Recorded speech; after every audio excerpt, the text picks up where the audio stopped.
अस्सलाम वालेकुम नाज़रीन, कैसे हैं आप। उम्मीद करता हूँ कि आप बिल्कुल ठीक होंगे और खैरियत से होंगे। नाज़रीन, आज हम बात करेंगे कि अमेरिका ईरान जंग में किरदार अदा करने की बड़ी वजह जो है वो सामने आ गई है। मार्का हक में कामयाबी थी। तो इसकी मुकम्मल डिटेल जो है मैं आप लोगों को शेयर करूँगा। वीडियो का आगाज़ करने से पहले आपसे गुजारिश है कि चैनल को सब्सक्राइब कर दें और बेल आइकॉन का बटन जो है वो प्रेस कर दें ताकि मेरी आने वाली हर न्यू वीडियो आपको सबसे पहले मिल सके। नाज़रीन, जैसे आपने थंबनेल पे देखा, आपने सारी डिटेल पढ़ी, इसकी मुकम्मल तफसीलात मैं आप लोगों को शेयर करूंगा। नाज़रीन, वीडियो को जल्दी से लाइक कर दें और चैनल को सब्सक्राइब कर दें। तो चलते हैं हम अपनी वीडियो की तरफ। इसकी मुकम्मल डिटेल नाज़रीन ये है कि वफाकी वज़ीर बराए मनसूबाबंदी एहसन इकबाल ने कहा है कि अमेरिका ईरान जंग बंदी में किरदार अदा करने की बड़ी वजह भी मार्के हक में कामयाबी थी।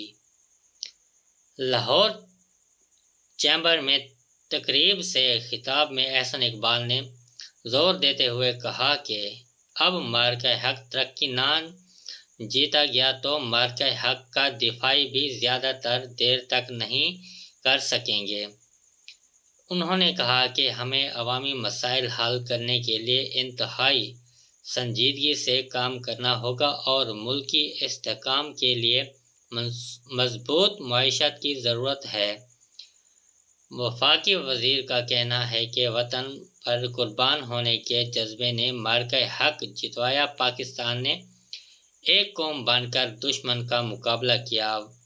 वतन की तरक्की व खुशहाली के जज्बे से ही मुआशी मार्का सर किया जा सकता है। एहसन इकबाल ने मज़ीद कहा कि मसला अफवाज ने कई गुना बड़े दुश्मन पर कारी ज़रब लगाई। भारत के खिलाफ जीत ने पाकिस्तान को दुनिया में एक नई पहचान दी, जबकि अमेरिका ईरान जंग में किरदार अदा करने की बड़ी वजह भी मार्के हक में कामयाबी थी।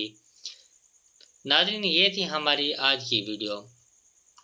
नाज़रीन, ये सारी बातें जो हैं वफाकी वज़ीर बराए मनसूबाबंदी के एहसन इकबाल साहब जो हैं, तो उन्होंने ये बताया है कि पाकिस्तान अमेरिका की जंग जो थी, पाकिस्तान और इंडिया की जंग, उसमें भी पाकिस्तान ने अपना अच्छा किरदार जो है वो निभाया था। अब अमेरिका ईरान की जंग जो है, इसमें भी पाकिस्तान जो है वो अपना अच्छा किरदार अदा कर रहा है और मार्का हक भी ज़्यादा देर तक नहीं कर सकेंगे। तो इसकी सारी डिटेल जो है वो मैंने आप लोगों को पेश की है। तो इस खबर के साथ मुझे दें इजाज़त। अल्लाह हाफिज़।